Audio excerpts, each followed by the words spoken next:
இந்திய பெருங்கடலில் மூழ்கடிக்கப்பட்ட ஈரானிய கடற்படை கப்பலான IRIS டெனா தொடர்பான ரகசிய தகவல்களை இஸ்ரேலுக்கு இந்தியா பகிர்ந்ததாக துருக்கி நாளிதழ் வெளியிட்ட செய்தியை மத்திய அரசு மறுத்துள்ளது.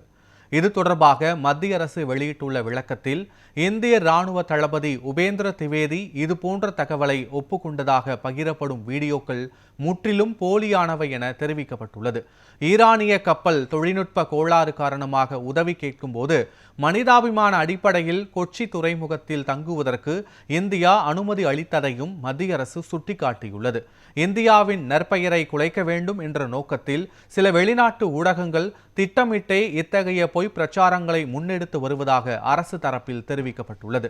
ஈரானிய வெளியுறவு அமைச்சகம், இந்திய வெளியுறவு அமைச்சரும் இந்த சூழல் குறித்து தொடர்ந்து பேச்சுவார்த்தை நடத்தி வருவதாகவும், இந்தியா எப்போதும் சர்வதேச கடல்சார் சட்டங்களுக்கு உட்பட்டே செயல்படுவதாகவும் தெரிவிக்கப்பட்டுள்ளது.